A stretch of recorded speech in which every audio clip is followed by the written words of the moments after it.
একলব্যকে arrest করলো police. হ্যাঁ বন্ধুরা, এমনটাই দেখা যাবে। বিস্তারিত জানতে ভিডিওতে লাইক দিয়ে চ্যানেলটি সাবস্ক্রাইব করে সম্পূর্ণ দেখতে থাকো।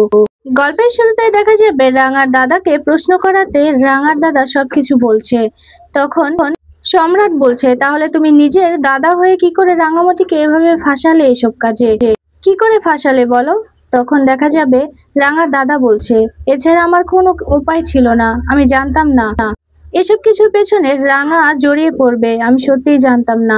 রাঙা বলছে, তাহলে তুই কি জানতিস? কি জানতিস তুই দাদা? তুই তো ছিলিস না, তুই আমাদের মাঝে ছিলিস না। আমি আর বাবা খুব কষ্ট করে এত দূর পর্যন্ত এসেছিলাম, তুই তো সবার চোখে মৃতই ছিলি। তাহলে কেন আবার ফিরে এলি? আর এমন করেই বা কেন ফিরে এলি? তখন রাঙার দাদা বলছে, আমি এসব কিছুই জানতাম না। আমি যখন যাচ্ছিলাম তখন কিছু লোকের সাথে আমার দেখা হয়। আমি বাচ্চাদের জন্য একটা গোডাউন খুলেছিলাম, যেখানে বাচ্চারা একটু শান্তিতে বড় হতে পারে। আর রাস্তা দিয়ে আমি যাচ্ছিলাম, তখনই কিছু লোকের সাথে আমার দেখা হয়।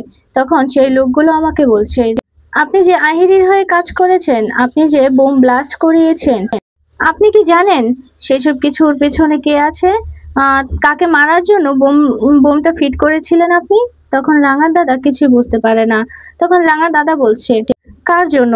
তখন সেই লোকটা বলছে, আমি না হয় সেসব পরে বলছি, আগে আপনি এটা দেখুন। এই কথা বলে মোবাইলটা হাতে ধরিয়ে দেয়। মোবাইলে ভিডিওটা দেখে চমকে যায় রাঙার দাদা। তখন সেই লোকটা বলছে, আপনি যে গোডাউনে বাচ্চাদের রেখেছেন, সেই গোডাউনে বাচ্চারা সেফ না। আপনি যদি আমাদের কথা মতো কাজ না করেন, তাহলে এই বাচ্চারা কিন্তু সেফ থাকবে না। এই কথা শুনে চমকে যায় রাঙার দাদা। তখন রাঙার দাদা বলছে, কি চান আপনারা? তখন সেই লোকটা বলছে, আমাদের কথা অনুযায়ী কাজ করবেন, তাহলেই এই বাচ্চাগুলো রক্ষা পাবে। তখন রাঙার দাদা বলছে, আমি সব কাজ করতে রাজি আছি, কিন্তু গ্রামের বাচ্চাগুলোর কোনো ক্ষতি আপনারা করবেন না। তখন লোকটা বলছে, হ্যাঁ ব্রিলিয়ান্ট, বুঝতে পেরেছো তাহলে। তুমি আমাদের হয়ে কাজ করবে। আর জানো তো, তুমি যে বোম ব্লাস্ট করিয়েছো, সেখানে কিন্তু রাঙাকে মারার জন্যই তোমাকে বোমগুলো ফিট করতে বলেছিল তোমার বোন রাঙামতি তীরন্দাজ। এই কথা শুনে অনেক চমকে যায় রাঙার দাদা। এই সব কিছু বলে দেয় রাঙা আর সম্রাট বাবুকে। তখন রাঙা তো অবাক হয়ে যায়। তখন রাঙা বলছে, তাহলে সেই লোকটাকে? তখন রাঙার দাদা বলছে, সেটা তো আমি জানি না। ওইদিকে দেখা যাবে একলব্য অঙ্কুরকে বলছে, অঙ্কুরদা, তুমি জানো না রাঙার বিষয়ে এ বাড়িতে আর কোনো কথা হবে না? আমি তো বলেই দিয়েছি, রাঙার কোনো বিষয় এ বাড়িতে যেন রাঙার কোনো নামও উচ্চারণ না হয়। রাঙার সাথে আমাদের কোনো সম্পর্ক নেই, কোনো না। রাঙা আজকে থেকে আমাদের কাছে মৃত। তখন ময়না বলছে, সেগুলো তো বুঝলাম, কিন্তু রান্না বান্না? এবারে রান্না বান্না কে করবে? যদি পিসিমণি রান্না বান্না না করে, তাহলে তো রান্না বান্নার জন্য একজন লোকের দরকার। সেই লোকটা আমরা কোথায় পাবো? একলব্য বলছে, হ্যাঁ বুঝতে পারলাম। তখন ময়না বলছে, কি বুঝতে পারলে? রান্না বান্না গুলো কে করবে? তখন একলব্য বলছে, শুনো, কাজের মেয়ের যেহেতু দরকার, আমি কাজের লোকটা ঠিক করে দেব, তাতে আমার কোনো সমস্যা নেই। কিন্তু রাঙার জন্য এই বাড়িতে কিছুই থেমে থাকবে না, এটা তোমরা সবাই জেনে রাখো। এই কথা বলেই একলব্যর বাবাকে বলছে, বাবা তুমি কোনো চিন্তা করো না, এখনকার খাবারটা না হয় ম্যানেজ হলো না, কিন্তু রাত্রের খাবারটা আমি অর্ডার করে দিয়েছি, মানে অর্ডার করব, খাবারটা এসে যাবে, কোনো চিন্তা করো না। এই কথা বলে অঙ্কুরকে গিয়ে বলছে, অঙ্কুরদা চিন্তা করো না, আমি ফোন করে দিচ্ছি, খাবার অর্ডার করে দিচ্ছি। রাঙাকে বোঝাতে হবে, রাঙার জন্য কিছু এ বাড়িতে থেমে থাকবে না। ওই মেয়েটার জন্য এ বাড়িতে আমরা না খেয়ে বসে থাকবো না, নিজেদের ব্যবস্থা নিজেরাই করতে পারবো। এ কথা শুনে ভীষণ খুশি হয়ে যায় ওইদিকে ময়না। আর তখন দেখা যাবে একলব্য ফোন করে খাবারের অর্ডারটা দিয়ে দেয়। ওইদিকে দেখা যাবে সম্রাট বলছে, তাহলে আড়ালে থাকা লোকটাকে? সেটা নিশ্চয় আহিরি হবে না, কারণ আহিরি জেলে থেকে কি করে লোকদেরকে ফোন করে এভাবে হুমকি দেওয়া হবে তোমার দাদাকে? তখন রাঙা বলছে, আমিও বুঝতে পারছি না রে কোচ স্যার, কে বা কারা এসব কিছু করাচ্ছে, আমি কিছুই বুঝতে পারছি না রে কোচ স্যার। তখন দেখা যাবে সম্রাট বলছে, রাঙা, কোনোভাবে তোমার বড় বৌদি বৃন্দা বসুর কাজ হতে পারে না তো? তখন রাঙা বলছে, তুই একদম ঠিক কথা বলেছিস। আমার মনে হচ্ছে কি ওই উৎপল নামে সেই লোকটার সাথে মিশে বড় বৌদি এসব কিছু ঘটাচ্ছে। তবে আমাদের তো প্রমাণ লাগবে। তখন সম্রাট বলছে, হ্যাঁ প্রমাণ ছাড়া কোনো কাজ হবে না। তখন রাঙা বলছে, আমাকে তো এটার তদন্ত করতেই হবে, কিন্তু সত্যজিৎ বাবুকে আমাদের পাশে লাগবে। তখন সম্রাট বলছে মাথা ঠিক আছে তোমার? তখন দেখা যাবে রাঙা বলছে হ্যাঁ মাথা ঠিক আছে। তখন সম্রাট বলছে এনি যে তোমার দাদা সেটা কি করে বুঝবো, আর ইনি যে সত্যি কথা বলছে তাই বা কি করে বুঝবো? রাঙা বলছে দাদার ঘাড়ে একটা চিহ্ন ছিল, সেই চিহ্নটা আমি এর মধ্যেও দেখেছি, কিন্তু ও যে সত্যি বলছে সেটাই তো বুঝতে পারছি না। তখন দেখা যাবে রাঙার দাদা বলছে তুই চেষ্টা করতে পারিস, তুই গ্রামে খোঁজ খবর নে, দেখবি সবটা বুঝে যাবে। আর তুই গোডাউনে যা, খোঁজ খবর নে, দেখবি সবটাই তোর চোখের সামনে ক্লিয়ার হয়ে যাবে। আমি বাধ্য হয়ে এইসব কিছু করেছি।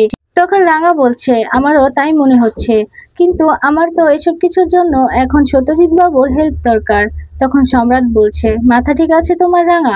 তুমি এই মুহূর্তে কি করে ওই সত্যজিৎ বাবুর হেল্প নেবে? সত্যজিৎ বাবু তো সরাসরি বলেই দিয়েছে সত্যজিৎ স্যার তোমাকে নিজের হাতে অ্যারেস্ট করবে, তাহলে তুমি কি করে ওনার কাছে হেল্প চাইবে? দেখেছো তো রাঙা, তুমি তো ওনাদের কম কাজ করনি, ওনাদের হয়ে অনেক কেস লড়েছো তুমি, আজকে সবটাই ভুলে গেছে। রাঙা বলছে হ্যাঁ আমিও তো অন্যায় করেছি, ওর কথা না শুনে আমি পালিয়ে এসেছি, তাতে তো ও কষ্ট পেয়েছে, ওর বিশ্বাসও তো ভেঙেছে, সেই কারণে এখন ও রেগে গেছে হয়তো, ওটাও তো ওর ডিউটি, আমাদেরও বুঝতে হবে, কিন্তু আমার তো সাহায্য চাই, সাহায্য চাই। তখন দেখা যাবে রাঙার দাদা রাঙার দিকে তাকিয়ে আছে।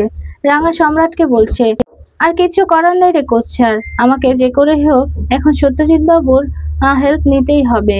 ওইদিকে দেখা যাবে খাবার চলে এসেছে, খাবার নিয়ে একলব্য বাড়িতে ঢুকতেই ময়না দৌড়ে গিয়ে খাবারগুলো নিয়ে নেয়।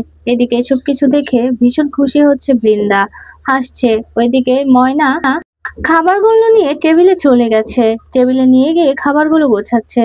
তখন একলব্য বৃন্দাকে বলছে বড় বৌদি খাবারগুলো নিয়ে এসেছি, তুমি বরং সবাইকে দিয়ে দাও। তখন বৃন্দা বলছে হ্যাঁ বাবা, আপনি আর একলব্য বরং একসাথে বসে পড়ুন, আমি খাবারটা দিয়ে দিচ্ছি, আপনারা খেয়ে নিন। আর এই তো অঙ্কুর, তুমিও বসে পড়ো। আর ময়না তোকে বলছি তুই বরং সার্থকী, ঘুমঝুম আর আম, আসার সময় সভ্যকেও বলে আসবি, ওদেরকে খেতে চলে আসতে বল। তখন ময়না বলছে সে কি, আমি কেন যাব? এখানে খাবারগুলো ফেলে আমি এখন চলে যাব? না না, আমি যেতে পারবো না, ওই তো ওখানে তো অঙ্কুর আছে, অঙ্কুরকে বলো, অঙ্কুর না হয় ডেকে দেবে। ময়নার এমন কাহিনী দেখে সবাই তো হতবাক, তাকিয়ে আছে এভাবে ময়নার দিকে।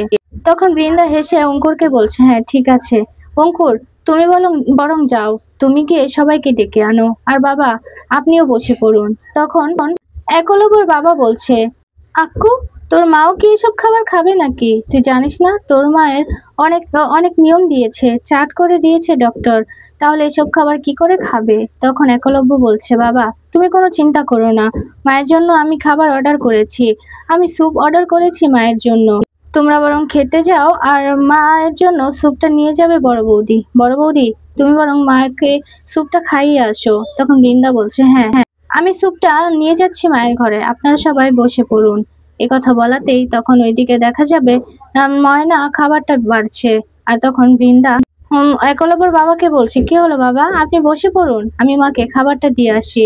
একলব্যর বাবা একলব্যকে বলছে তোর মায়ের স্যুপটা আমার কাছে দে, আমি নিয়ে যাচ্ছি, কাউকে যেতে হবে না, দে আমার কাছে। তখন বৃন্দা বলছে এই কি, আমি তো বললাম আমি নিয়ে দিয়ে আসবো, আপনি বরং খাবারটা খেয়ে নিন। তখন একলব্যকে আবারও বলাতে একলব্য স্যুপটা এনে দেয় একলব্যর বাবার হাতে। তখন একলব্যর বাবা চলে যাবে, তখনই সেখানে পুলিশ চলে আসে, এসে বলতে থাকে আসতে পারি?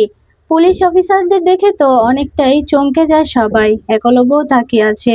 তখনই অফিসাররা বাড়ির ভেতরে চলে আসে, এসে একলব্যকে দেখতে পায়, একলব্যকে বলছে একলব্য বসু, আপনাকে আমাদের সাথে যেতে হবে এক্ষুনি। একলব্য তো অবাক হয়ে যায়, অবাক হয়ে অফিসারকে বলছে আমাকে আমাকে কোথায় যেতে হবে? একলব্যর বাবা তাকিয়ে আছে অবাক হয়ে। ওইদিকে দেখা যাবে রাঙা রাঙার দাদাকে বলছে তুই সত্যি বলছিস তো? তখন রাঙার দাদা বলছে আমি একদম সত্যি কথা বলছি, আমি তো বললামই, যদি তোর বিশ্বাস না হয় তাহলে তুই গ্রামে খোঁজ খবর নে, সবটা তুই জানতে পারবি। আমি আমি সত্যি এসব কিছুর ভেতরে নিজেকে জড়িয়ে ফেলতে চাইনি রে, আমি ভালো চেয়েছিলাম, আমি আমাদের গ্রামের লোকজনদের একটা সুস্থ ও স্বাভাবিক জীবন দান করতে চেয়েছিলাম, কিন্তু হলো না। আমি যেন কিভাবে এসব কিছুর মধ্যে নিজেকে জড়িয়ে ফেলেছি। এসব কথা বলার পর সম্রাট আর রাঙা তাকিয়ে আছে রাঙার দাদার দিকে। তখন রাঙা আর কিছু না ভেবে নিজের থেকে ফোনটা বের করে নেয়, তখন সম্রাট বলছে, রাঙা তুমি কি করছো, ভেবে করছো তো? এরপর রাঙা বলছে, এছাড়া আমার আর কিছু করার নেই রে কোচ স্যার। তখন দেখা যাবে রাঙা ফোনটা বের করে সেখানে আরেকটা সিম ঢুকিয়ে তখন ফোন করবে সত্যজিৎ বাবুকে। তখন সম্রাট বলছে, রাঙা ওরা কিন্তু আমাদের ট্র্যাপ করে ধরে ফেলবে, এখান থেকে বেরিয়ে যেতে হবে। রাঙা বলছে, বেরিয়ে যেতেই হবে রে, আজ না হয় কাল। তখন এই কথা বলে ফোন করে সত্যজিৎ বাবুকে। ওইদিকে একলব্যর বাবা অফিসারকে বলছে, আপনারা ভুল বুঝছেন, আমার ছেলেকে কোথাও নিয়ে যাবেন না। তখন বৃন্দা বলছে, আপনারা কেন একলব্যকে নিয়ে যেতে এসেছেন বলুন? একলব্য একজন পাইলট, আপনারা তো জানেন ওর একটা রেপুটেশন আছে। তখন অফিসার বলছে, যতই উনি পাইলট হোক, অপরাধ তো অপরাধী। ওনার ওয়াইফ এত বড় একটা অপরাধ করেছে, এত অপরাধ জগতে ওনার হাত আছে, তাহলে কি করে ছেড়ে দিই? অঙ্কুর বলছে, এসবের মধ্যে তো আমাদের কোনো হাত নেই। তখন বৃন্দা বলছে, হ্যাঁ অফিসার, আমাদের তো কারো হাত নেই। দেখুন আপনাদের ভুল হচ্ছে, রাঙাকে আমরা এই বাড়িতে আর কখনো ঢুকতে দেব না, ওর সাথে আমাদের আর কোনো সম্পর্ক নেই। ময়না বলছে, হ্যাঁ ওই মেয়েটার সাথে আমাদের কোনো সম্পর্ক নেই, বোঝার চেষ্টা করুন। অফিসার বলছে, সে যতই বলুন না কেন আপনারা, সম্পর্ক তো আপনাদের সাথে ছিল, এবারে বউ হয়েই তো ছিল এতদিন। তখন দেখা যাবে একলব্যর বাবা অফিসারকে বলছে, আপনারা ভুল বুঝছেন, আমার ছেলেকে কোথাও নিয়ে যাবেন না। একলব্য বলছে, বাবা তুমি একটু শান্ত হও। এই কথা বলে অফিসারকে বলছে, শুনুন এতদিন আমাদের সাথে সম্পর্ক ছিল, কিন্তু এখন আর কোনো সম্পর্ক নেই। আর তখন অফিসার বলছে, সে কথা বললে চলবে না, আপনাকে যেতেই হবে। তখন একলব্য নিজের বাবাকে বুঝিয়ে বলছে, বাবা আমি যাই। যে মেয়েটা আমাদের কথা ভাবলো না, আমাদের বিশ্বাস নিয়ে ছিনিমিনি খেললো, তার জন্য আজকে এই দশা। আমি কিছুতে ওকে ক্ষমা করব না কোনোদিন। তোমরা চিন্তা করো না, আমি নির্দোষ, আমি ফিরে আসব। এই কথা বলতেই অফিসাররা ধরে নিয়ে যায় একলব্যকে। এদিকে বৃন্দা তো ভীষণ খুশি, মনে মনে বলছে, এই তো শুরু, রাঙাকে সবাই ভুল বুঝবে আর রাঙাকে সবাই দায়ী করবে সবকিছুর জন্য, এতেই তো আমার লাভ। একথা বলে হাসতে থাকে। তারপর দেখা যাবে উৎপল এসেছে বৃন্দার সাথে দেখা করতে। উৎপলকে বলছে, উৎপল আমি বুঝতেই পারিনি রাঙা যে ওর দাদাকে নিয়ে এভাবে পালিয়ে যাবে। শোনো, এসব কিছু যে আমরাই ঘটিয়েছি সেটা কিন্তু রাঙা প্রমাণ করার চেষ্টা করবে। আর কোনোভাবেও যদি জেনে যায় যে এসব কিছুর পেছনে তোমার আর আমার হাত আছে, তাহলে কিন্তু সবকিছু শেষ হয়ে যাবে। উৎপল বলছে, বৌদি তুমি কোনো চিন্তা করো না, তোমার নাম কিছুতেই আসবে না। আর আমাকে আমাকে কি করে চিনবে? আমি তো ছদ্মবেশে ছিলাম। তুমি কোনো চিন্তা করো না। তখন বৃন্দা বলছে, না চিন্তা তো একটা থেকেই গেল, রাঙা বেরিয়ে গেছে, পালিয়ে গেছে, এর মানে ও সব প্রমাণ জোগাড় করে ফেলবে। তখন উৎপল বলছে, দাঁড়াও আমি ওদেরকে জানিয়ে দিচ্ছি, ওই বাচ্চাগুলো যে গোডাউনে আছে ওখান থেকে ওদেরকে সরিয়ে ফেলতে। তখন বৃন্দা দৌড়ে গিয়ে উৎপলকে বলছে, তুমি ফোনটা রাখো। তখন উৎপল ফোনটা কেটে দেয়। তখন বৃন্দা বলছে, তুমি এখন ফোন করে জানিয়ে দিলে সমস্তটা এখন অন্যরকম হয়ে যাবে। শোনো, আমরা যে প্ল্যান অনুযায়ী চলছি সেই প্ল্যান অনুযায়ী আমাদের চলতে হবে। ওই বাচ্চাগুলো ওখানেই থাক, আর আমরা যে প্ল্যান মতো কাজ করছি সেভাবে কাজ করতে হবে, তাহলে আমরা ধরা পড়বো না। আর রাঙাও খুব সহজে আবারও ফেঁসে যাবে। আমার কাছে একটা প্ল্যান আছে, শোনো তবে। এ কথা বলে উৎপলকে সমস্ত প্ল্যানটা বুঝিয়ে দেয় বৃন্দা। আর তখন বৃন্দা বলছে, প্ল্যানটা কাজে দেবে, আমার মনে হয় কাজে দেবে। আর ওই যে রাঙাকেও হারতে হবে, আমি রাঙা হারার পর্যন্ত অপেক্ষা করব। আর আস্তে আস্তে পরিবারের সবাই রাঙাকে দোষারোপ করবে আর ভুল বুঝবে, রাঙাকে ঘৃণা করবে, আমি সেটাই চাই। আর ততদিন এই পরিবারকে আমি ছাড়খাড় করে দেব। ওইদিকে দেখা যাবে একলব্যকে জিজ্ঞাসাবাদ করছে। তখন একলব্য বলছে, আমি সত্যি কথাই বলবো, সত্যি কথা বলার জন্য এখানে এসেছি। শুনুন অফিসার, রাঙার সাথে আমার কোনো সম্পর্ক নেই, এখন আমি বলে দিয়েছি। অফিসার বলছে, সে বললেই হয় নাকি? আপনার ওয়াইফ ছিল রাঙা? তখন দেখা যাবে একলব্য বলছে, হ্যাঁ ও গ্রামের একজন সাধারণ মেয়ে ছিল। ওর গ্রামের লোকজন ওর দিকে কুদৃষ্টি দিত, সেই কারণেই আমার মা ওকে এখানে নিয়ে এসেছে। তখন অফিসার বলছে, তারপর তো আপনার সাথে বিয়েও হয়েছে? একলব্য বলছে, হ্যাঁ বিয়ে হয়েছে। তখন অফিসার বলছে, এতদিন ওনার সাথে থেকেও আপনি কিচ্ছু জানেন না? তখন একলব্য বলছে, না সত্যি আমরা কিছু জানি না, ও যে আমাদের সাথে এত বড় একটা গেম খেলবে আর এত নাটক করবে বুঝিনি।